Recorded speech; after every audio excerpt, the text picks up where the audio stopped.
Hi hello friends, welcome to my channel. ಆಸೆ ಧಾರಾವಾಹಿಯಲ್ಲಿ ಮೀನಾ ಮೇಲೆ ಒಂದು ಕಳ್ತನದ ಆರೋಪ ಬರುತ್ತೆ. ಅದೇನು ಅಂತ ನೋಡೋಣ.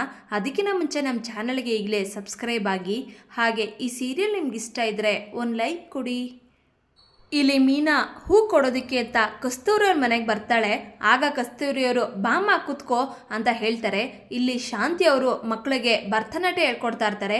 ಈಗ ಶಾಂತಿಯವರು, ಏ ಮೀನಾ, ಅಲ್ಲಿ ಬಟ್ಟೆಗಳಿದೆ, ಮಡ್ಚಿಟ್ಟು ಹೋಗೆ ಅಂತ ಹೇಳ್ತಾರೆ.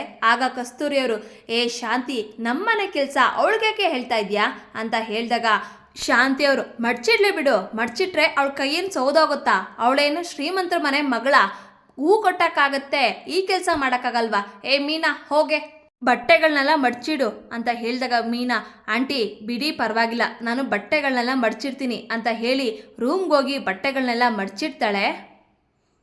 ಇದೇ ಸಮಯಕ್ಕೆ ಕಸ್ತೂರಿಯವ್ರ ಮನೆಯಲ್ಲಿ ಬಟ್ಟೆ ಮಾರೋರು ಬರ್ತಾರೆ. ಆಗ ಶಾಂತಿ ಅವ್ರಿಗೆ ಆ ಸೀರೆಗಳನ್ನ ನೋಡಿ ತುಂಬ ಆಸೆ ಆಗುತ್ತೆ.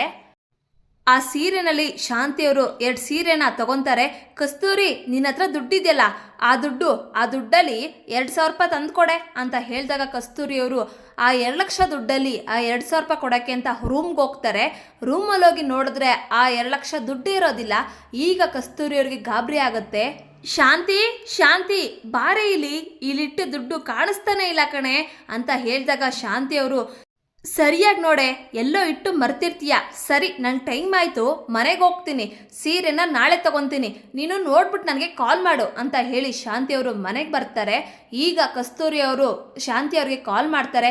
ಏ ಶಾಂತಿ, ಮನೆಯೆಲ್ಲ ಹುಡುಕ್ತೆ ಕಣೆ, ಆದರೆ ದುಡ್ಡು ಎಲ್ಲೂ ಸಿಗ್ತಾ ಇಲ್ಲ ಅಂತ ಹೇಳಿದಾಗ ಶಾಂತಿಯವರು, ಎಲ್ಲೂ ಸಿಗ್ತಾ ಅಲ್ವಾ, ಮನೆಗೆ ಯಾರು ಬಂದಿದ್ರು ಹೇಳು, ಮೀನಾ ಬಂದಿದ್ಲಲ್ವಾ, ಮೀನನೇ ಆ ದುಡ್ಡನ್ನು ಎತ್ಕೊಂಡಿರೋದು, ಹಾಗಾದರೆ ಮೀನನೇ ಕಳ್ಳಿ ಅಂತ ಶಾಂತಿಯವರು ಹೇಳ್ತಾರೆ. ಇದನ್ನು ಕೇಳಿ ಸೂರ್ಯ ಮತ್ತು ಮೀನಾ ಶಾಕ್ ಆಗ್ತಾರೆ.